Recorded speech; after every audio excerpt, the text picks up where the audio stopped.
Hello, xin chào mọi người. Nghe Trình Chiều hát tặng cho các bạn một ca khúc năm xưa các bạn nhé.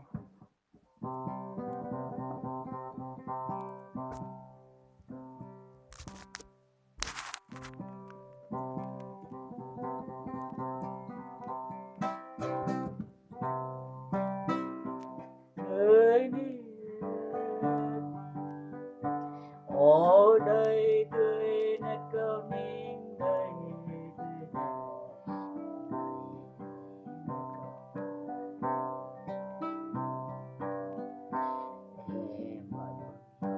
đã không ya la tươi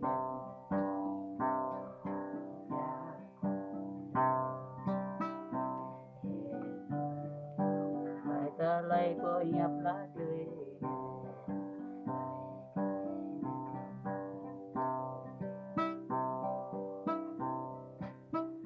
tươi này kau magang jeput bay kai tươi này nói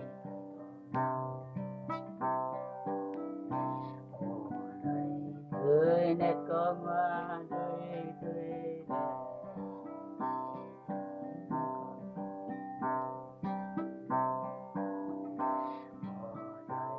tươi nét có bông in tươi tươi nét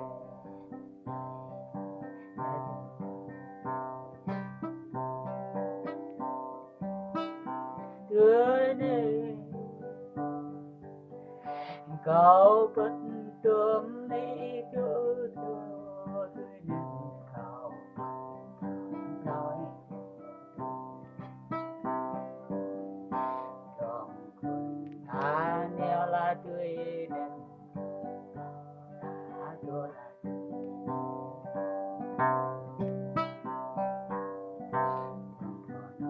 ta nuôi lá tươi nét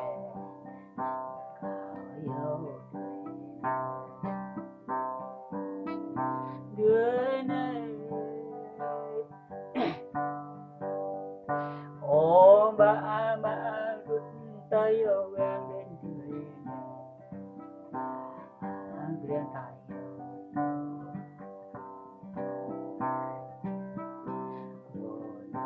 tươi nét cao ninh đời tươi nét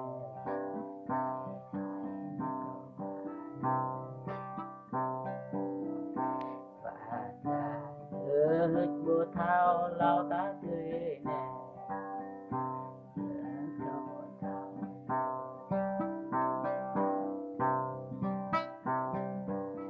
con tươi nét ô câu này mê chủ đang cân nhất ta tươi nét cho thành đầu chôn lúc đây cao này lá tươi nét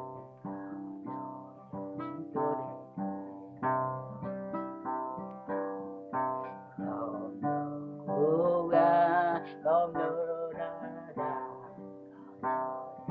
tươi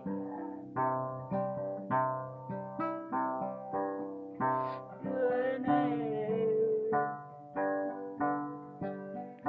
cao thua gặp bình nhân cloud đời cao tươi này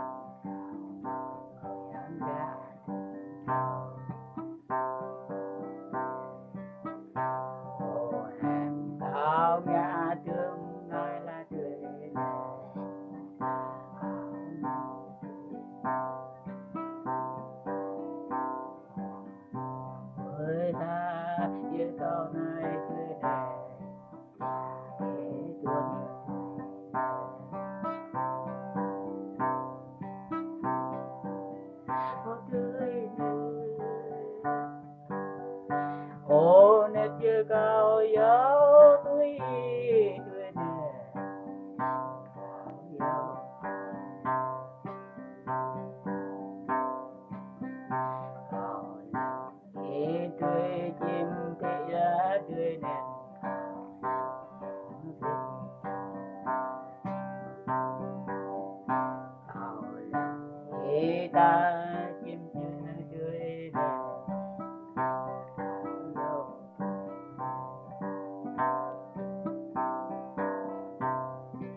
Chào chư tương nơi cao tươi đẹp.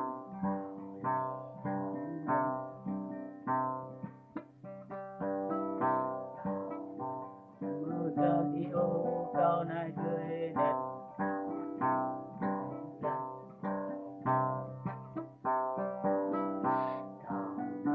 Tươi tỏa bình yêu tươi đẹp.